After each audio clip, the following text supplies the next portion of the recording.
Hi friends, Kukkus Cooking Labിലേക്ക് എല്ലാവർക്കും സ്വാഗതം. ഞാൻ വിനു, നിങ്ങളുടെ സ്വന്തം കുക്കുച്ചൻ. അപ്പോൾ ഞാൻ ഇന്നിവിടെ ഉണ്ടാക്കാൻ പോകുന്നത് ഒരു ചക്ക കൊണ്ടൊരു ഹൽവയാണ്. നമുക്ക് ഈസി ആയിട്ട് എങ്ങനെ ഹൽവ ഉണ്ടാക്കാമെന്ന് കാണാം. അപ്പോൾ അധിക സമയം കളയാണ്ട് നമുക്ക് നേരെ കുക്കിങ്ങിലേക്ക് പോകാം. ബാ. അപ്പോൾ ഞാൻ ആദ്യം തന്നെ ഒരു 1/2 കിലോ ചക്കപ്പഴം അതിൻ്റെ കുരുക്കളും പിന്നെ അതിൻ്റെ തോലും കളഞ്ഞ് നല്ല ക്ലീൻ ചെയ്ത് വെച്ചിട്ടുണ്ട്. അത് നമുക്ക് പേസ്റ്റാക്കി എടുക്കണം. ഇനി നമുക്കൊരു പാൻ എടുത്ത് അതിലേക്ക് 2 ടേബിൾ സ്പൂൺ നെയ്യ് ഒഴിക്കാം. എന്നിട്ട് അതിലേക്ക് നമുക്ക് ഈ തേങ്ങാക്കൊത്തും കശുവണ്ടിയും കൂടി ഒന്ന് ചെറുതായിട്ടൊന്ന് റോസ്റ്റ് ചെയ്തെടുക്കാം. ഒരു ലൈറ്റ് ഗോൾഡൻ ബ്രൗൺ ആകുമ്പോൾ തന്നെ നമുക്ക് ആ കോക്കനട്ടും കാഷ്യൂ നട്ട്സും നമുക്ക് മാറ്റാം. അത് കഴിഞ്ഞ് നമുക്ക് ആ നെയ്യിലേക്ക് ഒരു 1/4 കപ്പ് കോക്കനട്ട് ഓയിലും കൂടി ചേർത്ത് ഒഴിച്ചെടുക്കാം. എന്നിട്ട് നന്നായി ഹീറ്റ് ചെയ്ത് ഇതിലേക്ക് നമുക്ക് ചക്കപ്പഴത്തിന് പേസ്റ്റ് നമുക്ക് ഇട്ട് കൊടുക്കാം. എന്നിട്ട് നന്നായിട്ട് ഇളക്കാം.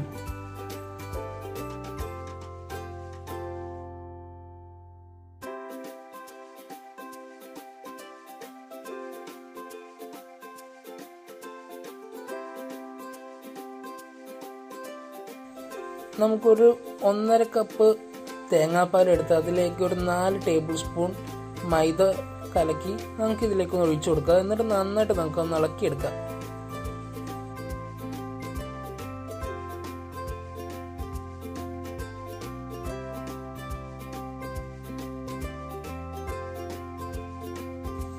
നമുക്കിനി അതിലേക്ക് ശർക്കരപ്പാനി ഒഴിച്ചു കൊടുക്കാം മധുരത്തിനായിട്ട്. ഞാൻ എടുത്തത് 5 കഷ്ണം ശർക്കരയാണ്. അത് നന്നായിട്ട് അരിച്ചെടുത്തതാണ്. ഞാൻ പാനി ഉണ്ടാക്കി കഴിഞ്ഞ് ഒന്ന് അരിച്ചെടുത്തതാണത്. അതും കൂടി ഇട്ട് കൊടുത്ത് നമുക്ക് നന്നായിട്ട് ഇളക്കി എണ്ണ തെളിഞ്ഞിന് വേറെ നമുക്ക് ഇളക്കിക്കൊണ്ടിരിക്കാം. ഇടയ്ക്കിടയ്ക്ക് നമുക്ക് കുറേശ്ശെ എണ്ണ ചേർത്ത് കൊടുക്കാം.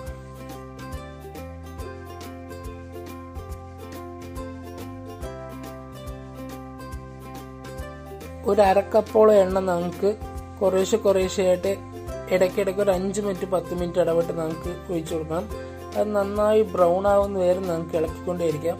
ഇതിന് പാകം എന്ന് പറഞ്ഞിട്ടുണ്ടെങ്കിൽ ഈ ഹലുവേൻ്റെ മുകളിൽ ഈ എണ്ണ ഫുള്ളും തെളിഞ്ഞു വരും. അതാണ് അതിൻ്റെ പാകം. അത് എത്തുന്ന വരെ നമുക്ക് നന്നായി ഇളക്കിക്കൊണ്ടേയിരിക്കാം.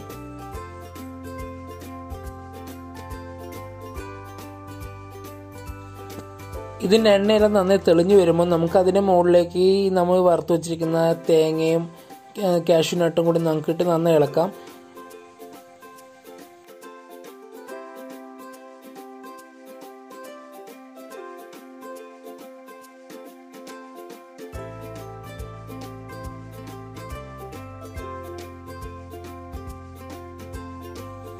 ഇതിന് മുകളിൽ തെളിഞ്ഞു കാണുന്ന ഈ എണ്ണയെല്ലാം നമുക്ക് കോരി മാറ്റാം. ഞാനിപ്പോൾ ഒരു ട്രേയിലേക്ക് കുറച്ച് ഓയിൽ ഒഴിച്ച് ഗ്രീസ് ചെയ്ത് വെച്ചിട്ടുണ്ട്. അതിലേക്ക് നമുക്ക് ഈ ഹൽവ വെച്ച് സെറ്റാക്കി വെക്കാം.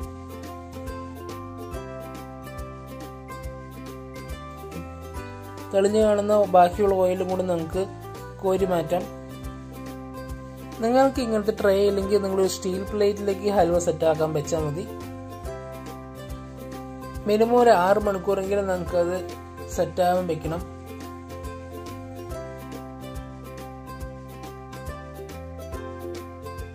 അപ്പോൾ നമ്മുടെ ഹൽവ ഇവിടെ റെഡി ആയിരിക്കുകയാണ്.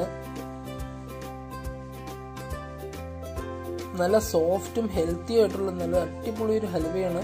നിങ്ങളെല്ലാവരും മസ്റ്റായി ട്രൈ ചെയ്യണം. നിങ്ങളുടെ വീട്ടിലിത് ഉണ്ടാക്കി അതിൻ്റെ കമൻസിലൂടെ അറിയിക്കുകയും വേണം. ഇനിയും ഇതുപോലത്തെ പുതിയ വീഡിയോകൾക്ക് വേണ്ടി എൻ്റെ ചാനൽ സബ്സ്ക്രൈബ് ചെയ്യുക. സൈഡിൽ കാണുന്ന ബെൽ ബട്ടൺ എനേബിൾ ചെയ്യുമ്പോൾ എൻ്റെ പുതിയ വീഡിയോകളുടെ നോട്ടിഫിക്കേഷൻ നിങ്ങൾക്ക് ആദ്യമേ കിട്ടുന്നതാണ്. Thank you so much. This is Vinu signing off. By.